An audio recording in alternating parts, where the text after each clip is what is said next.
अब काली नाग को होश आ गया। काली नाग ने भगवान की स्तुति आरंभ की। बड़ी प्यारी स्तुति है।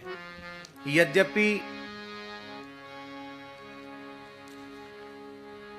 केवल 4 ही श्लोक हैं इस स्तुति के, केवल 4 श्लोक, पर बड़ी विलक्षण स्तुति है। स्तुति में प्रायः स्तुत्य का गुणगान होता है। विठल जी जिसकी हम स्तुति करते हैं उसका गुणगान करते हैं, लेकिन ये ऐसी विचित्र स्तुति है जिसमें वो भगवान का गुणगान नहीं कर रहा है, अपने दोषों का वर्णन कर रहा है और सारा दोष भगवान पर मढ़ रहा है। फिर भी भगवान इस पर प्रसन्न हो गए। आप कहेंगे ऐसी क्या विशेषता है इसकी स्तुति में जो भगवान इस पर इतने राजी हो गए। महाराज जी ये 4 श्लोकों में भगवान की स्तुति करता है और भगवान 4.5 श्लोकों में इससे बातचीत कर रहे हैं। स्तुति 4 श्लोकों की है और भगवान का वक्तव्य 4.5 श्लोकों में। ऐसी कौन सी बात है जिस पर ठाकुर जी इतने रीझ गए।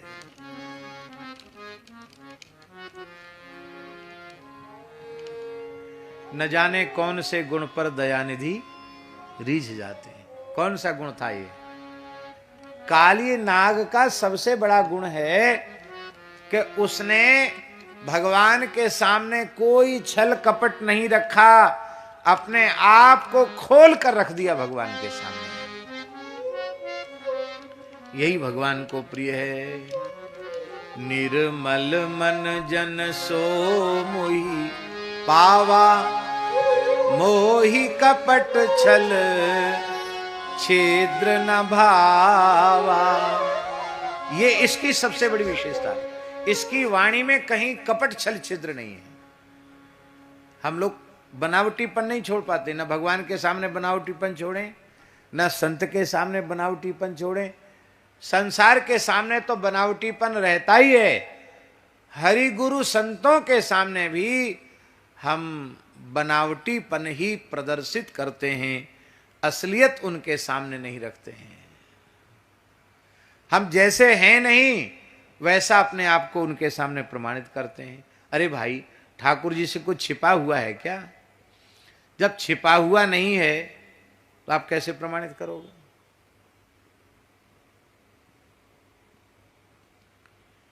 ऊंची कक्षा पर पहुंचे हुए जो जीव होते हैं उनके भी दृष्टि के सामने कुछ भी। अब ध्यान से सुने काली नाग की स्तुति। काली नाग क्या कह रहा है। काल्य उवाच वयं खला सहोत्पत्त्या तामसा दीर्घमन्यवः स्वभावो दुस्त्यजो नाथ लोकानां यद सद्ग्रह।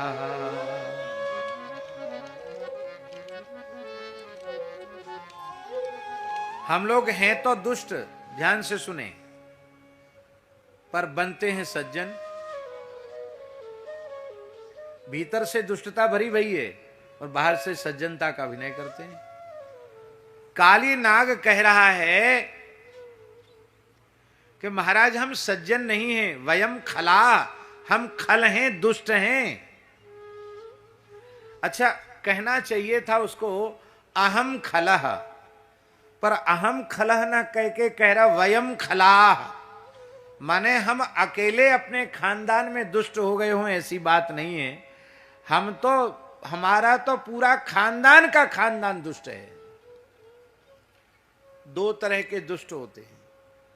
एक दुष्ट ऐसे होते हैं कि जो दुष्ट का संग पाकर दुष्ट बन जाते हैं, और कोई तो दुष्ट ही पैदा होते हैं। बहुत ध्यान से सुने। जो दुष्ट का संग पाकर दुष्ट हुए हैं वे सज्जन का संग पाकर फिर सज्जन भी हो जाते हैं। लेकिन जो पैदाइशी दुष्ट होते हैं, पैदाइशी माने जन्मजात, जो जन्मजात क्रूर कठोर और दुष्ट होते हैं वो तो महाराज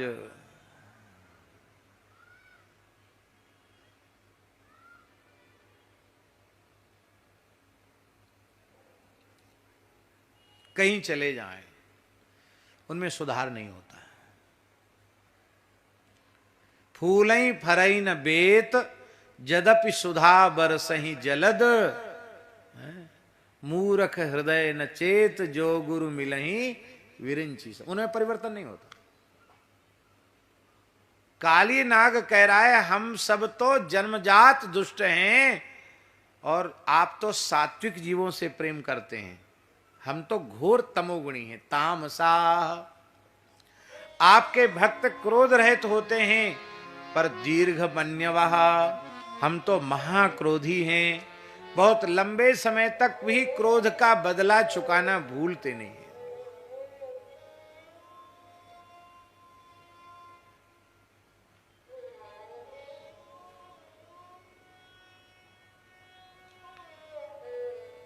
श्री रामानंदाचार्य जी का एक शिष्य हुआ ब्राह्मण, उनके चरित्र में आता है।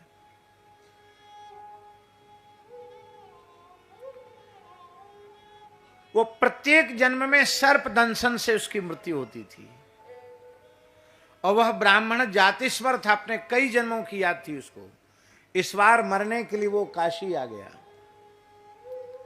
और जैसे ही उसको नाग दिखाई पड़ा वो आचार्य चरण की सन्निधि में गया, नाग ने डस लिया, ब्राह्मण की मृत्यु हो गई।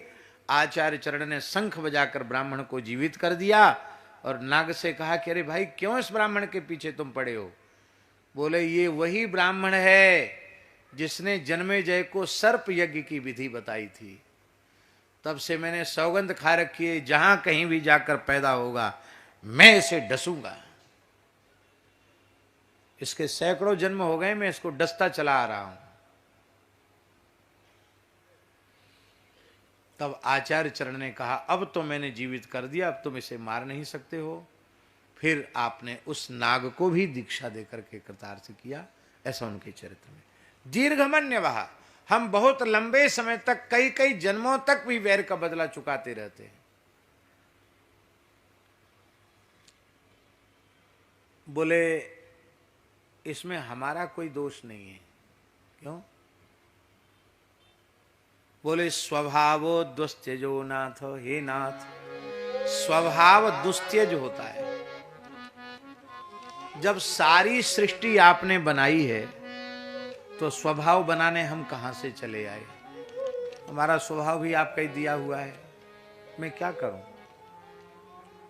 इस स्वभाव के कारण ही जीव दुख भोगता है, आपसे विमुख होता है, संस्कृति के चक्र में पड़ता है। लोकानाम यद सद्गृहा, ये संसार चक्र में भटकाने वाला स्वभाव ही है। और महाराज जो स्वभाव को जीत लेते हैं उन्हें संत कहते हैं, और जो स्वभाव को जीत नहीं पाते उन्हीं को दुष्ट कहते हैं। तो हम संत तो है नहीं जो स्वभाव जीत लेते, हम तो उसी दुष्टता के चक्कर में पड़े हुए हैं, हम तो संत हैं नहीं। और भगवान हमें ग्लानि भी नहीं है। क्यों? कि त्वया सृष्टमिदं विश्वम धातर गुण विसर्जनम नाना स्वभाव वीर्योजौ योनि बीजाशयाकृति। ये सारा विश्व आपने इस विश्व का सृजन किया है। नाना नाम रूप भेद वाले, अनेक स्वभाव वाले, पराक्रम वाले, योनि वाले जो जीव हैं, विविध प्रकार के जीव हैं, उनको आपने ही उत्पन्न किया है। उनका अलग अलग प्रकृति, उनका अलग अलग स्वभाव भी आपका बनाया हुआ है। तो जब आपका बनाया हुआ है तो इसमें हम दोषी कहां से हुए?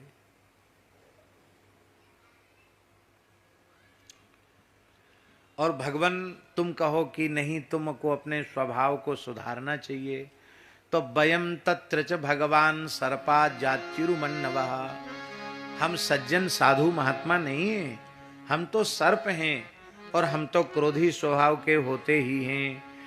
कथम त्यजामस्त्वन्मायाम दुश्चजाम मोहिता स्वयं। हे भगवान, आपकी माया को बड़े बड़े योगींद्र महामुनीन्द्र भी जीत नहीं पाते हैं, हम तो दुष्ट हैं, हम आपकी माया को कैसे जीत लें? हम तो आपकी माया में मोहित हो रहे हैं। हे भगवान, सारे जगत के कारण आप हैं, तो हमारे इस दुष्ट स्वभाव के कारण भी आप हैं। पर फिर भी आपको हमें अपनाना पड़ेगा। भगवान हंसने लगे, बोले क्यों अपनाना पड़ेगा? जबरदस्ती? बोले हाँ, आपको तो अपनाना ही पड़ेगा। क्यों? पंसारी अलग अलग अपने दुकान के खानों में अलग अलग वस्तुएं रखता है। पंसारी तो जानते कि नहीं?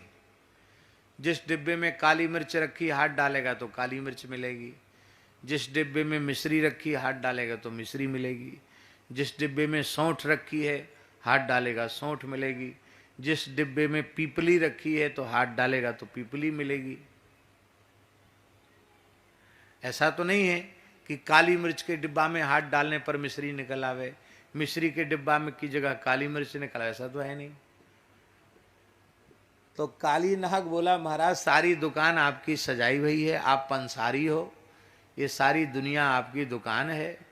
आपने हमारे में क्रोध रखा, हमारे में विष रखा, हमारे में दुष्टता रखी, तो जो हमारे पास था वो मैंने आपके चरणों में चढ़ा दिया। अब अनुग्रहम निग्रहम बा, अब चाहे मेरे ऊपर कृपा करो, चाहे मुझे दंड दो। मैं बुरे से बुरा हूं, बुरे से बुरा हूं, बुरे से बुरा हूं, पर हे नाथ मैं केवल आपका ही हूं और आप ही मेरे हैं। बस इतनी सी बात से भगवान राजी हो गए। इसकी बातों में बनावटीपन नहीं है। अब वो कह रहा है कि आपको हमें अपनाना भी पड़ेगा। भगवान हंसने लगे, क्यों? बोले जगदीश्वर, आप जगत के ईश्वर हैं। आपने घोषणा कर दी होती कि हम धर्मात्माओं के हैं, हम पुण्यात्माओं के हैं, हम सज्जनों के हैं, तो हम लाइन से बाहर हो जाते, पंक्ति से अलग हो जाते, भैया हमारा तो कुछ है ही नहीं। पर आपने तो, आप तो जगन्नाथ हो गए, आप जगदीश्वर हो गए, तो जगत में तो सब तरह के लोग, हमारे जैसे लोग भी हैं। हे जगन्नाथ, हे जगदीश्वर, हम आपके हैं, आप मेरे हैं। आप मानो या न मानो, पर मैं मानता हूं कि आप ही एकमात्र मेरे हो। तुम मानो या न हमें मानो, हम तुमको अपना बना चुके। तुम मानो या न हमें मानो, हम तुमको अपना बना चुके।